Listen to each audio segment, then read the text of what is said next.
Auzubillahiminash-shaytanir-rajim. Bismillahir-rahmanir-rahim. Assalamu alaikum dear all. This is Rana Javed Akhtar from Multan. Dear viewer, आज का topic हमारा दो labels पर है, दो जिसको कोड भी कह सकते हैं। ये दो लेबल्स, दो कोड बहुत ही इंपॉर्टेंट होते हैं। ये हमें जब हम लिस्टिंग कर रहे होते हैं, अपना शिपमेंट प्लान तैयार कर रहे होते हैं, वो ऑलरेडी मैं अपनी वीडियो बना चुका हूँ और वीडियो के अंदर मैं बता चुका हूँ कि हम ड्यूरिंग द लिस्टिंग करते वक्त या ड्यूरिंग हम शिपमेंट करते वक्त हमें क्या क्या चीज़ें करनी पड़ती है, वो ऑलरेडी मैं अपनी वीडियो में आप लोगों को बता चुका हूँ। और ये दो जो कोड हैं, ये दो लेबल अब बहुत ही इंपॉर्टेंट होते हैं जब आप लिस्टिंग करते हैं। आपका प्रोडक्ट आपकी शॉप, आपकी जो ऑनलाइन शॉप है अमेज़ॉन के वेयर हाउस में, आप उस प्रोडक्ट की आइडेंटिफाई करने के लिए आपको एक नंबर, एक कोड अलाउ किया जाता है जिसकी मदद से आप आइडेंटिफाई कर सकते हैं अपने प्रोडक्ट का। नंबर 2, अमेज़ॉन आपकी इन्वेंट्री, आपकी शिपमेंट को एक नंबर से आइडेंटिफाई करता है जिसको कहते हैं FNSKU। इट मीन ये दो कोड आपकी नंबर 1 SKU जो कि stock keeping unit for seller, आपके प्रोडक्ट की आइडेंटिफाई के लिए हमें यूज़ करना पड़ता है, और FNSKU fulfilment network stock keeping unit for Amazon.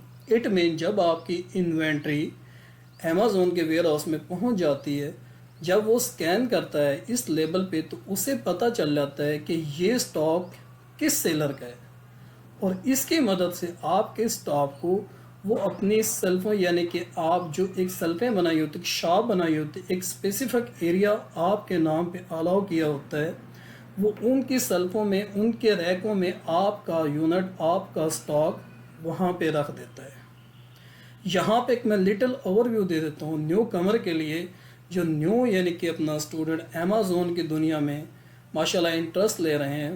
वो पूछते हैं कि ये तो जो हाईली लेवल, जो ऑलरेडी एक्सपर्ट हैं, उनको तो ईज़िली समझ लग जाता है, लेकिन जो न्यू कमर होते हैं वो इन चीज़ों को सुनकर थोड़ा डाउट में, थोड़ा इनके स्ट्रेस में आ जाते हैं कि ये कौन से वर्डिंग है। तो डोंट वरी, मैं आपको लिटिल ओवरव्यू दे देता हूँ कि इन केस आप ऑनलाइन बिजनेस कर रहे हैं अमेज़ॉन के ऊपर, और अमेज़ॉन जब आपको परमिशन दे देता है कि आपकी शॉप ओपन हो चुकी है, आई मीन आपका जो ऑनलाइन अकाउंट बनाते हैं अमेज़ॉन के किसी 20 कंट्री के अंदर, किसी एक कंट्री के अंदर, तो इट मीन वो आपकी शॉप ओपन हो जाती है। अब शॉप ओपन होने के बाद आप इस शॉप पर समथिंग वांट टू सेल, कुछ प्रोडक्ट आप सेल करना चाहते हैं, तो उन प्रोडक्ट को सेल करने के लिए हमें कुछ रिक्वायरमेंट पूरी करनी पड़ती है। हमारा क्राइटेरिया पे मैच कर जाता है, हमें प्रोडक्ट मिल जाती है। फिर प्रोडक्ट मिलने के बाद हम उसे सोर्सिंग कर लेते हैं। सोर्सिंग के बाद हम अपने सप्लायर से उसकी, यानी कि अपना लेबलिंग, उसकी हम ये स्टॉक कीपिंग यूनिट, ये भी एक लेबल होता है। FNSK ये भी एक लेवल होता है। जबकि हम लिस्टिंग करते हैं इस प्रोडक्ट को अपने सेलर अकाउंट में जाके, तो एक्चुअली हम अमेज़ॉन के, यानी कि आइडेंटिफाई करवा रहे होते हैं कि ये हमारा स्टॉक है, जो कि ये इन्वेंट्री हमारे इस सप्लायर से आपके वेयर हाउस में पहुंच जाएगी। और उस पे जो लेबल लगाते हैं, वो लेबल वेरी इजीली जो अमेज़ॉन स्कैन करता है, उसे पता चल जाता है कि इस सेलर की शॉप ऑलरेडी मेरे प्लेटफॉर्म पे ओपन हुई है, और इस सेलर का कुछ स्टॉक, कुछ इन्वेंट्री मेरे यानी कि वेयर हाउस में आई है। जब यानी कि अमेज़ॉन उसको स्कैन करता है, तो उसे ईज़िली पता चल जाता है कि ये स्टॉक, ये इन्वेंट्री उस सेलर की है जिसको ऑलरेडी मैं परमिशन दे चुका हूँ अपनी ऑनलाइन शॉप का। तो वो जो स्टॉक आप भेजते हैं, उसके लिए हमें ये दो FNSKU और SKU, ये दो लेबल, दो कोड हमें प्रोवाइड करता है अमेज़ॉन, जिसकी मदद से हम SK unit, stock keeping unit for seller, ये इसका मैंने क्यों नाम दिया है, इन केस अमेज़ॉन हमें दो प्लान यानी कि प्रोवाइड करता है। Number 1 individual plan, number 2 professional plan selling. तो मैं ऑलरेडी अपनी वीडियो में बता चुका हूँ कि अगर आप प्रोफेशनल प्लान से जाएंगे तो आपको कुछ फ़ायदे मिल सकते हैं। उनमें से एक फ़ायदा आपके लिए ये होता है, इन केस आप जब लिस्टिंग कर रहे होते हैं, तो लिस्टिंग के दौरान इन केस आप इंडिविजुअल अकाउंट से सेलिंग कर रहे हैं, इंडिविजुअल अकाउंट से जब लिस्टिंग करेंगे तो अमेज़न ऑटोमेटिकली एक रैंडमली कोड आपको दे देता है, एक लेबल आपको दे देता है जिसको हम SK यूनिट के नाम से जानते हैं।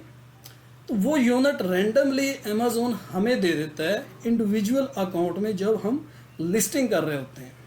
और जब हम प्रोफेशनल तरीके से एज ए कंपनी रजिस्टर्ड करा के उस प्लान के थ्रू अगर हम सेलिंग करते हैं तो अमेज़न हमें इजाज़त देता है कि आप खुद अपना SKU लेबल या कोड जनरेट कर सकते हैं।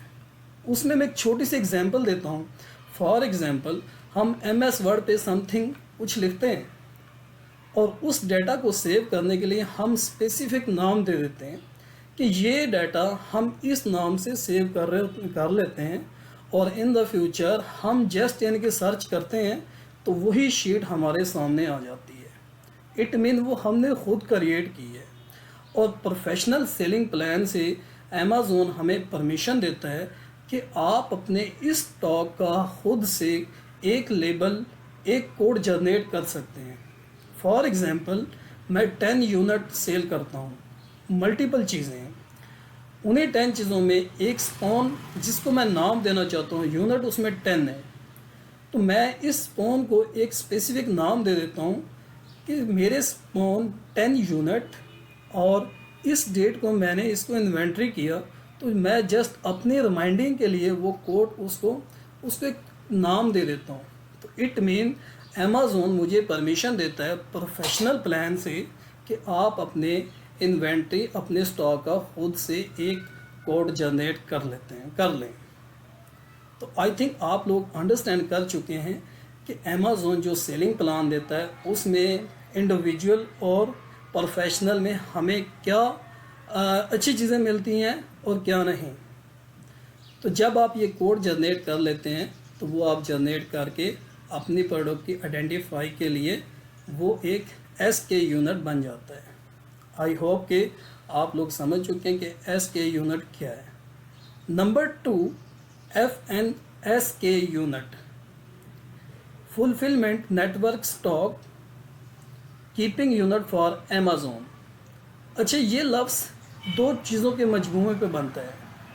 Number 1 SN, Amazon identification number, और number 2 SKU, stock keeping unit. इन दो चीज़ों से मिलकर FNSKU एक कोड बनता है, एक लेबल बनता है जो कि अमेज़न हमें प्रोवाइड करता है, और वही लेबल हम अपने सप्लायर को देते हैं कि ये FNSK लेबल हमारे यानी कि स्टॉक पर लगा दो। जब हमारी इन्वेंट्री अमेज़न के वेयर हाउस में पहुंचती है तो अमेज़न स्कैन करता है इस FNSK यूनिट को और उसे ऑटोमेटिकली पता चल जाता है कि ये इन्वेंट्री किस सेलर की है। तो इसकी आइडेंटिफिकेशन के लिए अमेज़न हमें FNSK लेबल प्रोवाइड करता है जो हम अपने स्टॉक पर लगा देते हैं। आई मीन जहाँ से हम अपने सप्लायर से बाय करते हैं उसे ये हैंड ओवर कर देते हैं, वो लगा देता है, और जब इन्वेंट्री जाती है वेयर हाउस में तो अमेज़न स्कैन करके ऑटोमेटिकली पता चल जाता है कि ये स्टॉक किस सेलर का है। तो आई थिंक इन दो लफ्ज़ों का आप लोगों को आसानी से पता चल गया कि SK यूनिट क्या चीज़ है और FNSK यूनिट क्या चीज़ है और हमें इनकी ज़रूरत क्यों पड़ती है। और हम जब अपने प्रोडक्ट को आइडेंटिफाई करना चाहें, मेन 10 प्रोडक्ट हम इनके इन्वेंट्री में ऐड करते हैं, उसमें एक एग्जांपल मैंने स्पोन की दी है कि स्पोन मेरे 10 यूनिट है, तो मैं जैसे कि एक फ़ाइल को सेव करता हूँ ऐसे मैं इस कोड का अपनी इस SK यूनिट का एक नाम देता हूँ 10 स्पोन और दिस डेट। तो मेरी आइडेंटिफिकेशन के लिए ये डाटा मैं खुद जनरेट कर लेता हूँ अगर मैं प्रोफेशनल तरीके से सेलिंग कर रहा हूँ। तो ये हमारी आइडेंटिफिकेशन के लिए इस्तेमाल किया जाता, आई मीन हमारे प्रोडक्ट के लिए। और FNSKU ये अमेज़न हमारी इन्वेंट्री को आइडेंटिफाई करने के लिए इस्तेमाल करता है। तो ये दो लेबल दो कोड आई होप कि आप लोगों को समझ आ चुकी है। और इंशाल्लाह आप इस वीडियो को देखकर आप जब शिपिंग प्लान तैयार करेंगे, आप जब अपनी इन्वेंट्री शिपमेंट करवाएंगे या फिर आप अपने स्टॉक की आइडेंटिफिकेशन करना चाहते हैं, तो आप आसानी से ऐसे कर सकते हैं और आप आसानी से अपनी शिपमेंट प्लान और SKU लेबल कोड जनरेट कर सकते हैं। मुझे इजाज़त दीजिएगा। आपका दोस्त, आपका भाई जावेद अख्तर। अस्सलाम वालेकुम।